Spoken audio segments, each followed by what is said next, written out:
प्यारे बच्चों, good morning. मैं जयप्रकाश तिवारी, क्लास 5 और लेसन 8 भाग 2। आज हमारा विषय है पत्र। पत्र के बारे में आज हम पढ़ेंगे। सबसे पहले पाठ की ओर से है, सोचिए और बताइए, अगर आपको अपने क्षेत्र में हो रही किसी समस्या के बारे में पत्र लिखना हो तो आप किसे पत्र लिखेंगे? किसे पत्र लिखेंगे? आप पत्र में क्या क्या लिखेंगे? वह कैसा पत्र होगा? प्यारे बच्चों, पत्र नामक पाठ को पढ़ने से पहले इसके बारे में कुछ सामान्य जानकारी हम लोग हासिल करते हैं, प्राप्त करते हैं। सबसे पहले हमें ये जानना होगा कि पत्र के जो आज तरीके हैं, क्या पहले भी यही तरीके थे? तो चलिए, समय के साथ डाक या संदेश भेजने के तरीके बदलते रहे हैं। जैसा जैसा समय आया वैसे वैसे इस डाक के नियम भी बदले। कबूतरों से शुरू हुआ डाक का यह सफ़र ईमेल तक पर पहुंच चुका है। पहले समय में कबूतर से यह कार्य शुरू हुआ, लेकिन आज हम इंटरनेट के द्वारा ये कार्य संपन्न कर रहे हैं। जब डाक की आधुनिक सुविधाएं नहीं थी, तब कबूतर ही संदेशवाहक का काम करते थे। कबूतर के माध्यम से पत्र पहुंचाने के लिए उसे एक नली में रख करके कबूतर के पैरों में बांध दिया जाता था और फिर उसे आवश्यक निर्देश दे दिए जाते थे। वो कबूतर भी बताए गए होते थे, ट्रेनिंग दिए गए होते थे, प्रैक्टिस कराए गए होते थे। रास्ता कितना ही लंबा क्यों न हो, वे कभी भटकते नहीं थे। परंतु कबूतर की मदद से संदेश पहुंचाना बहुत कठिन और समय लेने वाला था, इसलिए धीरे धीरे इसके तरीके में बदलाव लाना आवश्यक था। इस बदलाव के तहत भारत में डाकघर खुलने आरंभ हुए। भारत में पहला डाकघर 31 मार्च 1774 को मुंबई में खुला। जो पहला डाक खुला भारत में वो 31 मार्च और 1774 ईस्वी को खुला। उस दौर में पैदल और घुड़सवार डाकिये पत्रों को इधर उधर ले जाया करते थे। मज़े की बात तो यह है कि पैदल डाक सेवा घुड़सवार सेवा से अधिक तेज थी। अब डाक सेवा का रूप बदल चुका है।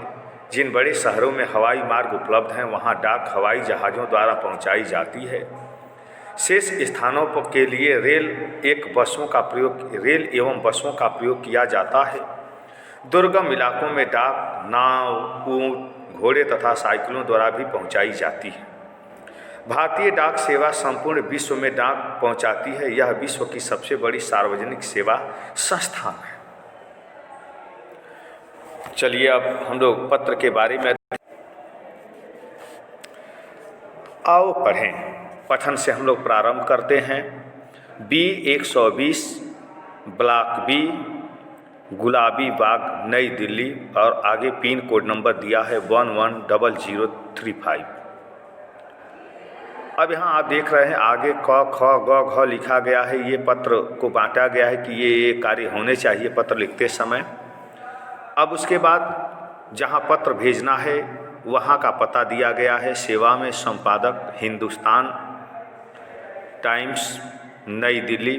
पिन कोड आप देख रहे हैं 110001। विषय है स्ट्रीट लाइट खराब होने के बारे में। उस गांव की स्ट्रीट लाइट खराब हो गई है, उसके बारे में यह पत्र लिखा गया है। अब देखिए, यहाँ घ दिया गया है कि अब उस विषय में कहा क्या गया है। सबसे पहले महोदय की ओर लिखा गया है। कुछ संस्कारजन्य कुछ शब्द होने चाहिए। जहाँ महोदय लिखा गया है, मैं गुलाबी बाग के बी ब्लॉक में रहता हूँ। मैं अपने क्षेत्र में खराब स्ट्रीट लाइट और उससे होने वाली समस्या के बारे में आपको सूचित करना चाहता हूँ।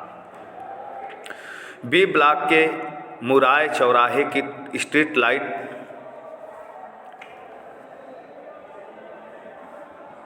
खराब है, जिस कारण वहाँ अंधेरा रहता है।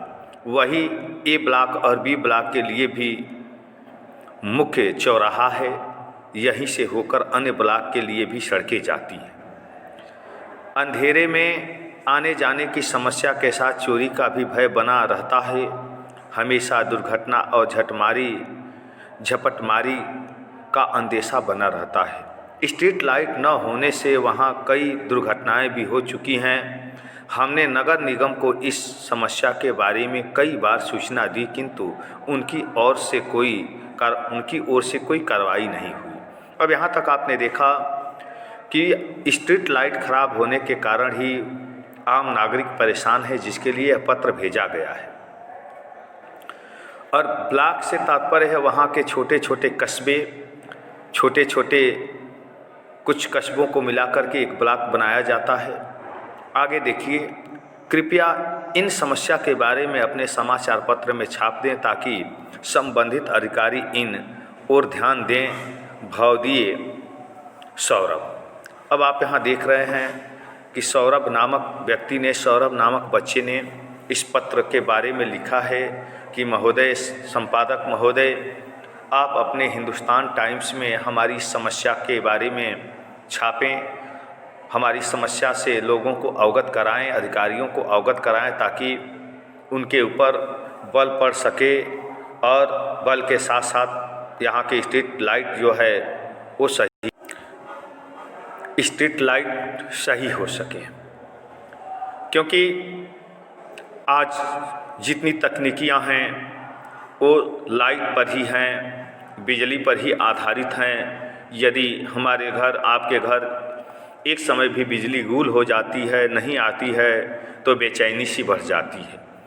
जिस गांव में, जिस कस्बे में, जिस ब्लॉक में स्ट्रीट लाइट ही खराब हो, वहाँ की समस्या क्या होगी, कैसी होगी, कैसे लोग वहाँ अपने जीवन यापन करते होंगे, रहते होंगे, इसके बारे में बहुत बताने की ज़रूरत नहीं है आपको। क्योंकि आज हर क्षेत्र में लाइट की आवश्यकता है। मोबाइल हो, टेलीविज़न हो, इन्वर्टर हो या अन्य भी तमाम उपकरण हैं जो लाइट के द्वारा ही संभव हो सकते हैं, उन्हें लाइट की आवश्यकता होती है। इसलिए यहाँ आपने देखा कि एक सौरभ नाम के बच्चे ने अपने क्षेत्र में हुए लाइट खराब की समस्या से अवगत कराया है। यही पत्र लिखने का तरीका है। आपको बताया जा चुका है कि पहले समय में, आज हम भले ही पत्र को ऑनलाइन ईमेल या फैक्स के द्वारा भेज देते हैं, लेकिन पहले समय में इतनी तकनीकियां हमारे पास नहीं थी, हमारे पूर्वजों के पास ये तकनीकियां नहीं थीं। इसलिए वे पत्र कबूतरों से भेजे जाते थे। कबूतरों से पत्र भेजते समय पत्र पहुंचने में भी समय लगता था और उसकी पूर्णतया पुष्टि नहीं हो पाती थी कि पत्र सही जगह पर पहुंचा कि नहीं पहुंचा। उसके बाद दौर आया घुड़सवारों और पैदलों चलने वाले पैदलगामियों का। अब आज तो उनका रूप ले लिया है इस इंटरनेट रूपी समय ने।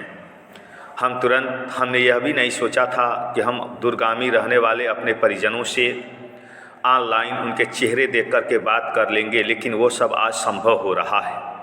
हमने कभी ये नहीं सोचा था कि ये पत्र तुरंत हमारे परिजन के पास पहुंच जाएगा, लेकिन यह पत्र हमारा तुरंत मिनटों मिनट पहुंच रहा है। यह देन है तकनीकियों की। प्यारे बच्चों, तकनीकी कुछ मायने में बहुत अच्छी है तो कुछ उसके दुष्परिणाम भी हैं। तो चलिए इस लेसन में बस इतना ही। फिर हम अगले वीडियो में अगले पॉइंट के साथ मिलेंगे। धन्यवाद।